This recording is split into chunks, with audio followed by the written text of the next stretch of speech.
Video like जरूर कर लीजिए और ऐसे वीडियो लगातार फ्री में पाने के लिए चैनल को तुरंत सब्सक्राइब कर लीजिए और बेल आइकन को जरूर टैप कर लीजिए ताकि आगे भी सारे वीडियो आपको मिलते रहे। यूट्यूब में फॉलो करते हैं तो प्लीज ये वाला फ्री टेलीग्राम चैनल जरूर ज्वाइन कर लीजिएगा। सारे नोटिफिकेशन सारे अपडेट यहीं पे आते हैं, ध्यान रखिए। नमस्कार दोस्तों, आप सभी का स्वागत है स्टडी फॉर एग्जाम्स में। दोस्तों, आज हम लोग जूनियर असिस्टेंट के और लेखपाल और साथ में जो है वीडियो की जो भर्ती होती है उसके कार्यशैली शैली और उसके प्रमोशन आदि के बारे में जानेंगे। तो जैसा कि आप जानते हैं कि यूपी ट्रिपल एस सी से लेखपाल की लगभग 8,000 के आसपास पदों की जो भर्ती चल रही है। साथ में जूनियर असिस्टेंट की भर्ती लगभग 5,000 पदों पर जो है भर्ती आपके आगामी महीने में आपको देखने को मिलेगी और लगभग 2,500 के आसपास जो आपको वीडियो की एक भर्ती आपको देखने को मिलेगी पेट 2025 से। तो ये सभी भर्तियां जो है आने वाली हैं, चाहे जूनियर असिस्टेंट की बात की जाए, चाहे आपके वीडियो की भर्ती बात की जाए, लेखपाल की तो भर्ती चल ही रही है और यह सभी भर्तियां आपकी 2,000 पे स्केल की होती है। इसका जो ग्रेड पे होता है वो 2,000 ग्रेड पे की भर्तियां होती हैं। हम लोग बात करते हैं इसके वर्क प्रोफाइल की। तो जूनियर असिस्टेंट की लगभग सभी जो भर्तियां होती हैं यह आपकी डेस्क जॉब होती हैं, अर्थात आपको जो है एक ऑफिस में जो है बैठकर काम करना होगा। और वहीं पर बात करते हैं लेखपाल की। तो लेखपाल और वीडियो की जो भर्ती जो जो कार्यशैली होता है, इन दोनों का जो कार्य होता है वह फील्ड वर्क होता है, अर्थात जो है आप जनता के बीच में जो है सरकार की योजनाओं संबंधित आप कार्य करेंगे। तो यह जो भर्ती जूनियर असिस्टेंट की होती है ये आपकी डेस्क जॉब कह सकते हैं और दूसरा आपका फील्ड जॉब जो होती है आपका लेखपाल और वीडियो होती है। यह गांव में जो है सरकार की विभिन्न नीतियां योजनाओं का जो है क्रियान्वयन इनके माध्यम से होता है। और दोनों ही जो तीनों जो भर्तियां होती है ये आपकी 2,000 ग्रेड पे की होती है। तो सैलरी सबकी जो है इन हैंड एक समान ही मिलती है। जूनियर असिस्टेंट की बात की जाए तो यहाँ हम डिपार्टमेंट के ऊपर डिपेंड करता है कि आपका डिपार्टमेंट काफ़ी वर्किंग है कि नॉन वर्किंग है, या डिपेंड करता है। जैसे अगर आपकी ज्वाइनिंग डीएम ऑफिस जैसे संस्था में आपका चयन होता है तो ये आप जानते ही हैं जो संस्था होती है वह 24/7 होती है, तो यहाँ पर काफ़ी वर्किंग रहता है। बाकी बहुत सारे संस्थान ऐसे हैं जहाँ पे कम वर्किंग होती है।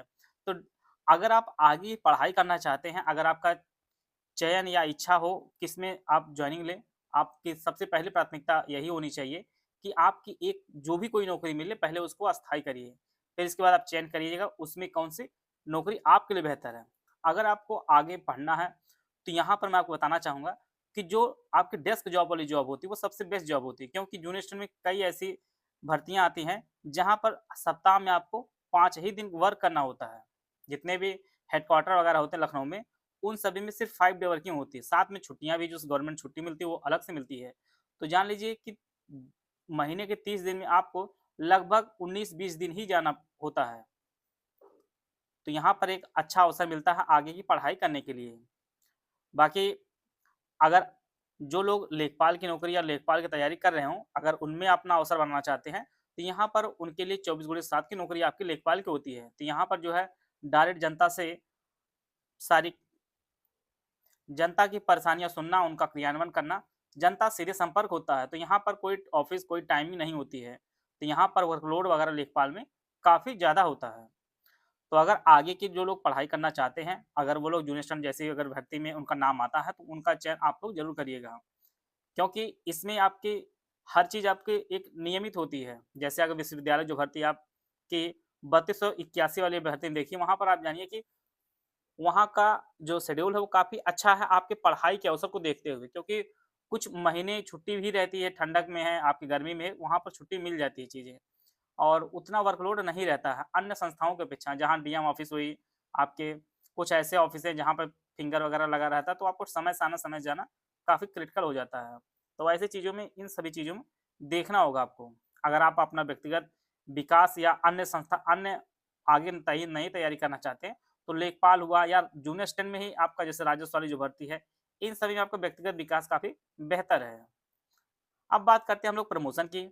तो प्रमोशन आप जानते हैं कि नौकरी आपकी शुरुआती में आपका 2,000 ग्रेड पे की होती है, 2,000 ग्रेड पे की।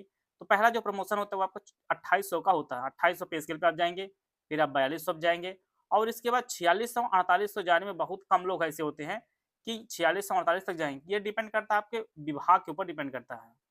आपके विभाग में कितने कर्मचारी हैं, उनके ऊपर डिपेंड करता है। अगर विभाग में बहुत सारे कर्मचारी हैं, तो उनका प्रमोशन यहाँ तक नहीं हो पाता। ज़्यादातर लोग 4200 तक मैक्सिमम जा पाते हैं।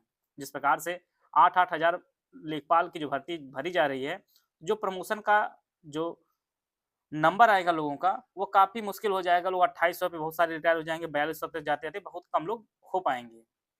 तो यहाँ पे जो प्रमोशन होगा, तो इसीलिए आप लोग पेपर दीजिए, आपका रिजल्ट आए नाम में, फिर जब डॉक्यूमेंट वेरिफिकेशन हो, उसमें जब आपका चयन सूची आती है, आपको कौन-कौन सा डिपार्टमेंट चूज़ करने वाला होता है, तो सबसे पहले आप जो भी डिपार्टमेंट चूज़ करिए, कोशिश करिए कि उस डिपार्टमेंट ज़रूर आप लोग बात कर लीजिए। तो वहाँ पे जो कर्मचारी कार्य कर रहे हैं, उनसे बात कर लीजिए, किस विभाग में प्रमोशन कैसा है? क्योंकि अगर आपने अगर गलत चयन कर लिया है डिपार्टमेंट का, तो आपका दोस्त आप 5 साल के भीतर आपका वरिष्ठ सहायक हो जाएगा, आप 12 साल में वरिष्ठ सहायक नहीं हो पाएँगे। ये सब चीज़ें आपको ध्यान देनी होगी। आपकी रैंक कितनी भी बेहतर हो, लेकिन डिपार्टमेंट आपने गलत चूज़ कर लिया, तो आपका प्रमोशन 12 से 15 साल में नहीं होगा और आपका दोस्त वहीं 3 से 5 साल में आपका वरिष्ठ सहायक हो जाएगा। फिर इसके बाद वो 4200 हो जाएगा।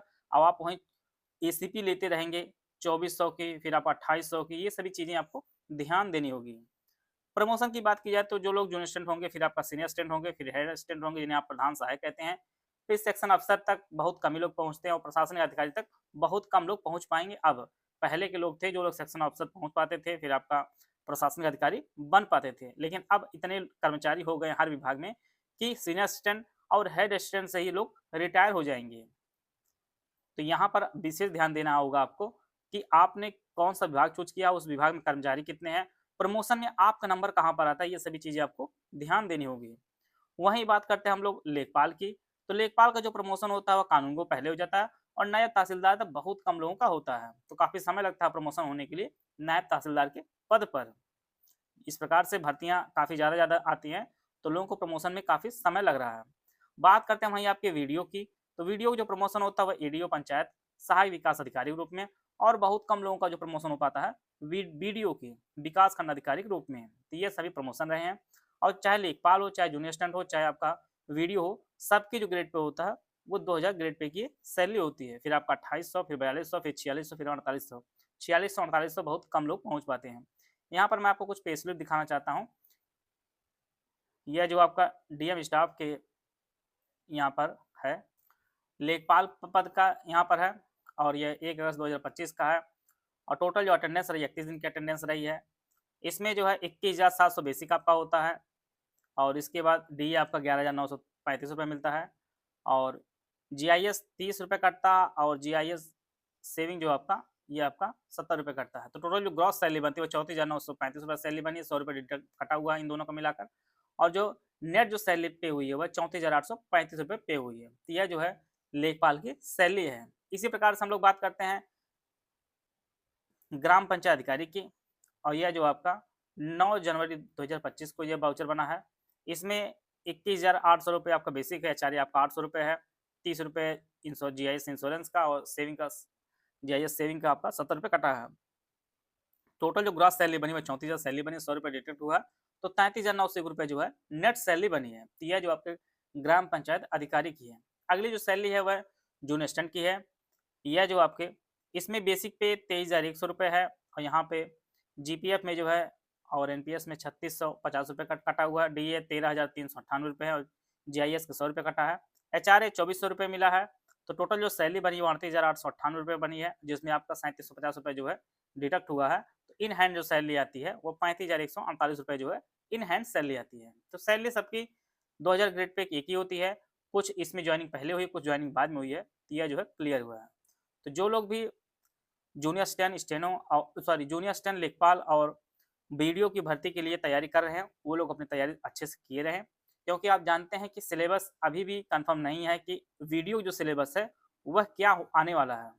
तो पूरा प्रयास करिए कि जो 35 मार्क्स का आपका पेपर होने वाला है, 35 मार्क्स का, जिसमें आपका कंप्यूटर कंप्यूटर और यूपी जीके के जो है 20 प्रश्न आते हैं। तो इनको आप लोग सबसे पहले तैयार कर लीजिए, जिससे जो 35 मार्क्स की पूरी तैयारी हो जाए।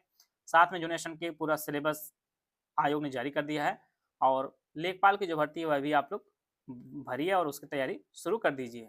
और नौकरी आपकी जिसमें भी लगी, आप पहली प्राथमिकता आपकी यही होनी चाहिए कि कोई जॉब आपके एक हाथ में हो। बाकी ये देखने के बाद में बात होगी कि उसमें से प्राथमिकता किसको आपको देनी है। तो पहले से आप जाने रहेंगे तो चीज़ें आप बेहतर कर पाएंगे।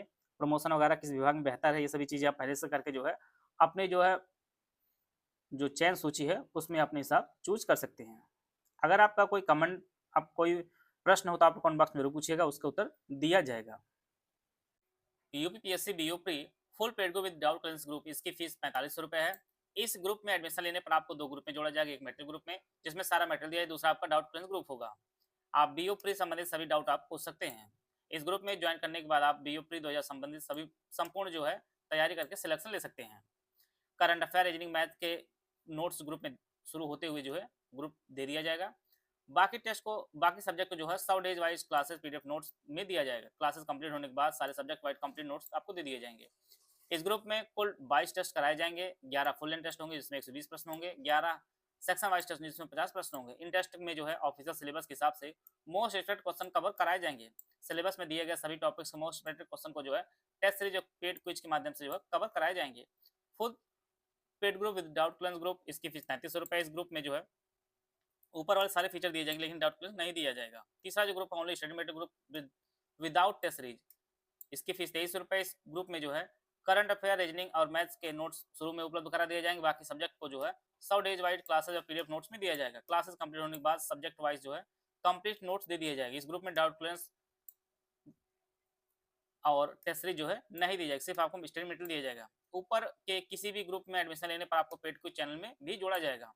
अगर ओनली पेड क्विज ज्वाइन करना चाहते हैं इसकी फीस 850 रुपये। इसमें मोस्ट पेड क्वेश्चन जो है कुछ के माध्यम से प्रैक्टिस कराई जाएगी। ओनली टेस्ट सीरीज का जो ग्रुप है इसकी फीस 1300 रुपये। इसमें आपको 22 टेस्ट कराए जाएंगे जिसमें 11 फुल लेंथ टेस्ट होंगे और 11 आपके सेक्शन वाइज टेस्ट होंगे।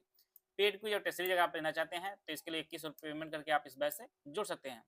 इनमें से कोई बैच आप ज्वाइन करना चाहते हैं तो 3 दिए गए नंबर 8564880530, 7523864455969690666089, ये 3 दिए गए नंबर, इस पे कॉल या व्हाट्सएप करके जो है बीओ से संबंधित बैच की जानकारी प्राप्त कर सकते हैं और हमारे बैच से जुड़कर आप अपनी तैयारी को बेहतर कर सकते हैं।